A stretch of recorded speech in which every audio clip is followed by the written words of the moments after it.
Hello everyone. Now in this second video, we will directly start the poem and let's see what is actually given in this poem by John Clare, and we will try to understand his philosophy, his ideas about life,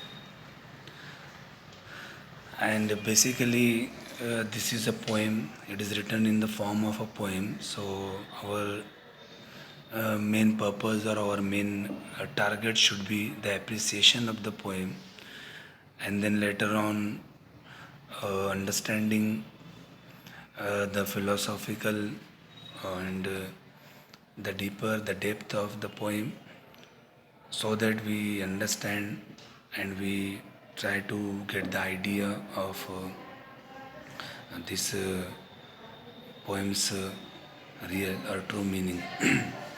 Now I am reading these 5 stanzas of the poem from the first line to the last, and then in the second round I will try to explain each stanza consecutively one by one, so that the whole poem should be cleared or understood clearly. Now, and what is life? An hourglass on the run, a mist retreating from the morning sun, a busy, bustling, still repeated dream. Its length, a minute's pause, a moment's thought, and happiness, a bubble on the stream that in the act of ceasing shrinks to naught. What are vain hopes, the puffing gale of morn, that of its charms divests the dewy lawn, and robs each floweret of its gem and dies? A cobweb hiding disappointment's thorn, which stings more keenly through the thin disguise. And thou, O trouble, nothing can suppose, and sure the power of wisdom only knows what need requireth thee, so free and liberal as thy bounty flows. Some necessary cause must surely be, but disappointments, pains, and every woe devoted wretches feel. The universal plagues of life below are mysteries still beneath, or still neath fate's unbroken seal. And what is death? Is still the cause unfound, the dark, mysterious name of horrid sound, a long and lingering sleep, the weary crave, and peace, where can its happiness abound? Nowhere at all, save heaven and the grave. And what is life? When stripped of its disguise, a thing to be desired, it cannot be.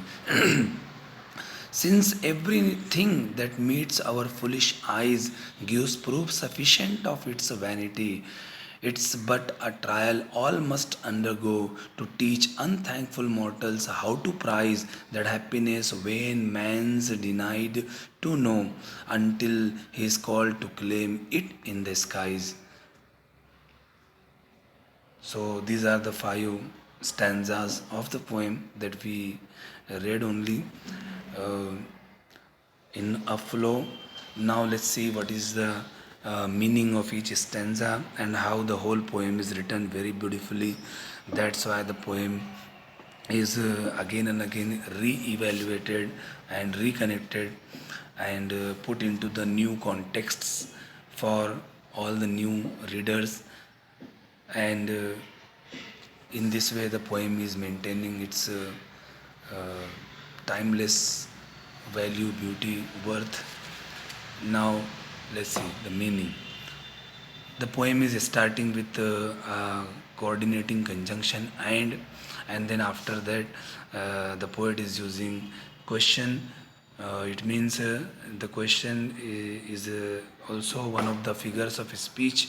When it is used in a poem, it is called interrogation. So when the poet puts a question, a direct question in the poem, it means he is inviting, he is appealing his readers to be the part of uh, his work or active participation in his work he demands. Now let's see what is life. So first An hourglass on the run, a mist retreating from the morning sun, a busy, bustling, still repeated dream. So you see, in these first three lines, in the beginning, in the initial position of the first line, he has used the question, "What is life?" The poem is about this title, or the title of this poem is the same question. And what is life? So he is answering in his own way by using his own metaphors. First, he says that life is an hourglass on the run. See, here he is using a very beautiful metaphor of a running hourglass. Means life is just like the hourglass in which continuously the sand is moving from the one side to the other, and it means continuously in motion, and means getting low or being spent continuously. So an hourglass on the run, a mist retreating from the morning sun. Then the second metaphor he is using for describing life. He is saying that life is just like a morning mist which retreats, which goes back as soon as the sun is there, as soon as sun appears in the horizon. So how after the appearance of the sun, mist goes back. In the same way, life is there. Means as soon as we get life and life starts, so from that starting point, it continuously moves forward. It goes towards its final destination, its end.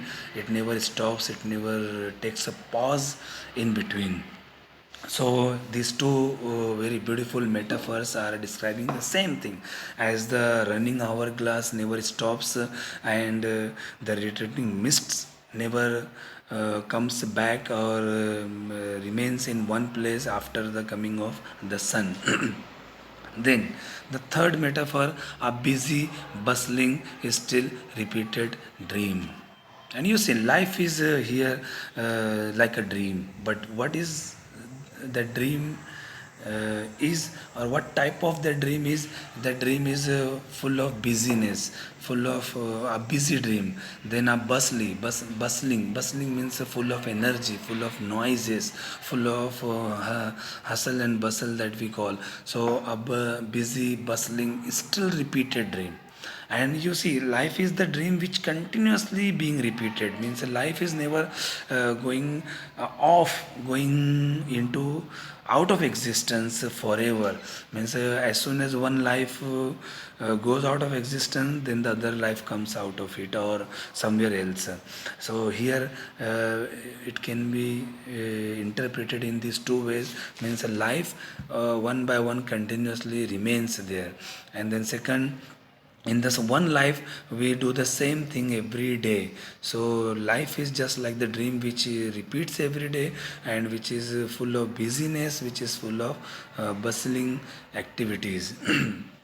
So you see, first three lines are using three different metaphors for describing life.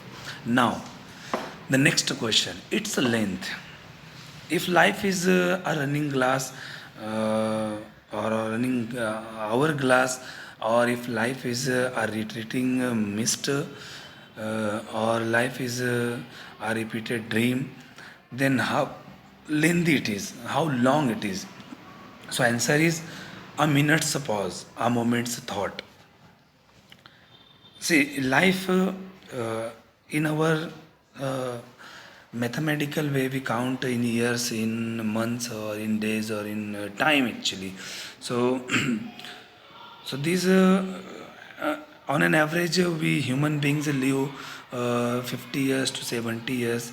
So even to this duration, or this period of life, or this length of life, the poet is describing as a minute's pause.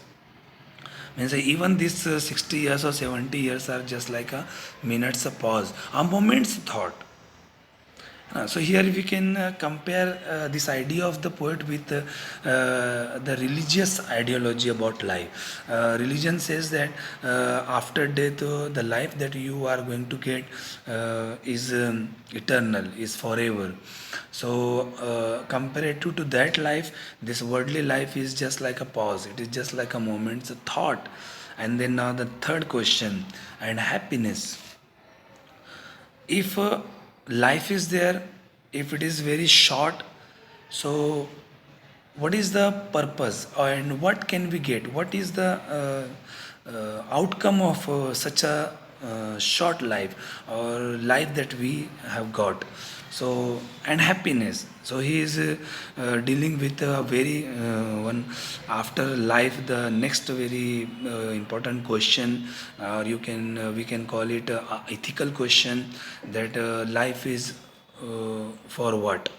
So many people say that life is for happiness. So here he is putting the third question about that thing, about that concept, happiness, and he will reply in his own way.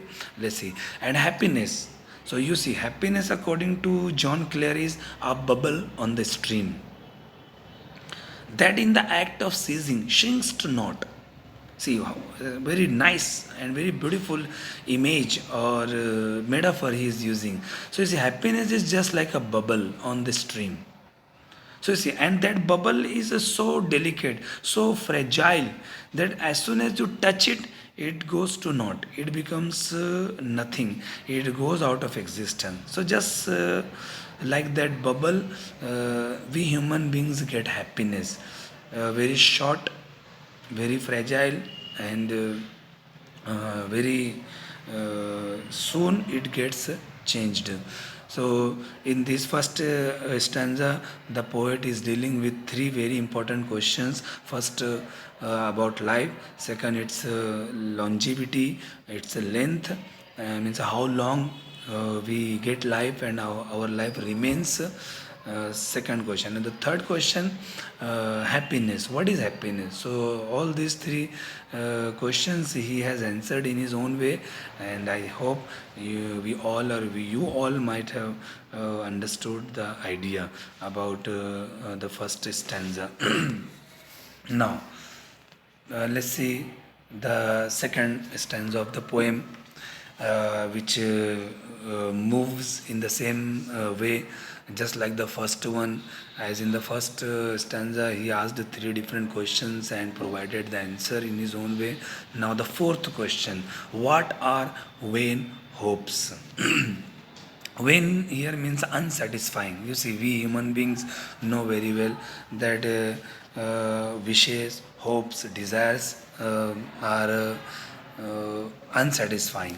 Means as soon as we fulfill one, so the next comes up and we start following the next one. Then as soon as the next one is fulfilled, then the third one comes up, and sometimes more than 2 3 hopes, desires, or dreams, or uh, uh, wishes are together, and we try to fulfill, we try to satisfy all of them simultaneously, and many a time we face a very bitter consequence of them. Okay, so what are vain hopes? The puffing gale of morn, that of its charms divests the dewy lawn, and robs each floweret of its gem and dyes. A cobweb hiding disappointment's thorn, which stings more keenly through the sin disguise. See, this question he has answered in a lengthy way, and by using somewhat complicated or complex metaphors. So you see, vain hopes are just like the puffing gale of morn. Puffing gale means very strong winds that blow in the morning time, and we can experience them especially at the coastal areas. The puffing gale of morn, that of its charms divests the dewy lawn. So that of its charms, and you see that puffing gale of morn, that of its charms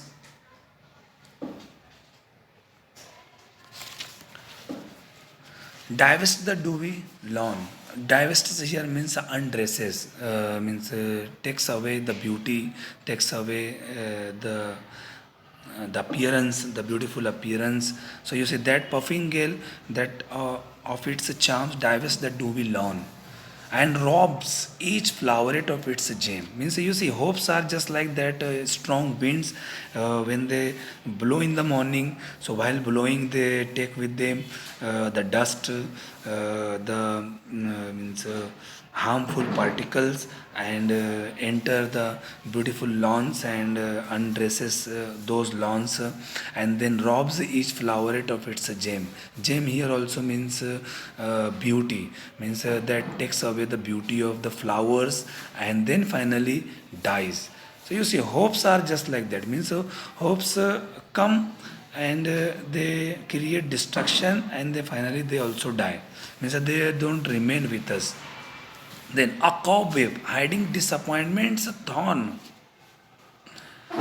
And here you see, for describing the concept of hopes, he is using the next, as in the first three lines, he used the metaphor of puffing gale. Now he is using the metaphor of a cobweb. Cobweb means the web which is created by spider. A cobweb hiding disappointments, a thorn. See, as in the cobweb, there are some fibers that are very tricky, that are means, kept there for catching the prey, for capturing the hunt. So, in the same way, hopes are just like a cobweb, and the cobweb is hiding disappointments. Thorn means that all the thorns are actually are of the disappointments. That means if you try to fulfill, or if you have so many hopes in your heart, so it means you have created a cobweb, and that cobweb is hiding some thorns of disappointment, which stings more keenly through the thin disguise.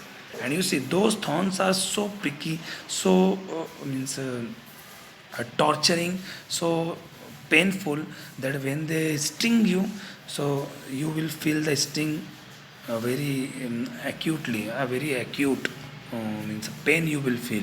So you see, hopes are just like those thorns of disappointments that are hiding into the cobweb, and the sting of those thorns are means highly painful, so more keenly through the thin disguise. And those, you see, those thorns are hiding themselves, and they sting you so means painfully, and in the disguised way. Means you yourself will never understand that how you are, why you are feeling such a pain.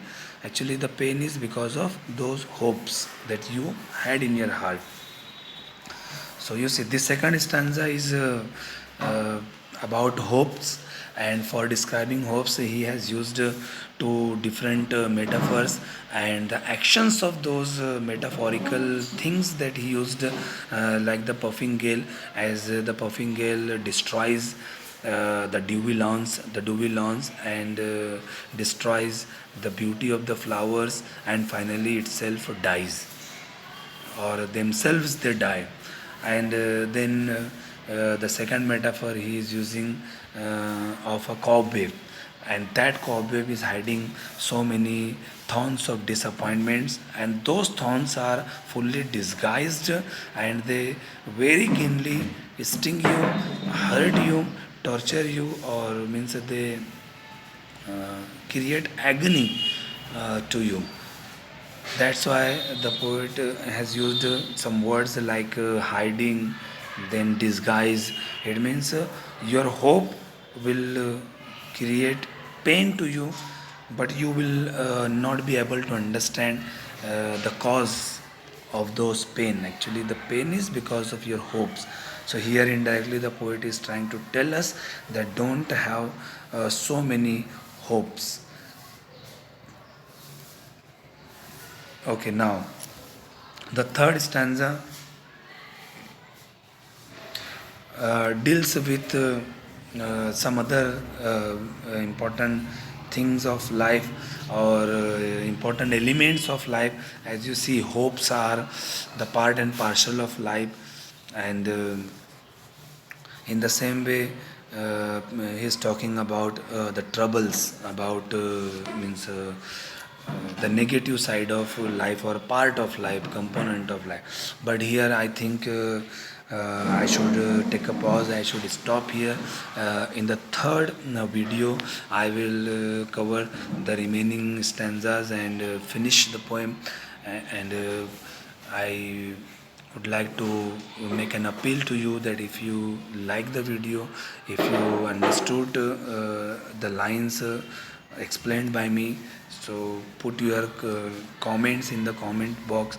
And if any suggestions or anything that you find in this video that can be improved, that can be altered, changed for the betterment, for some better things, so I very kindly invite you all the viewers and all the students as well, to write their comments in the comment box and guide us in this way.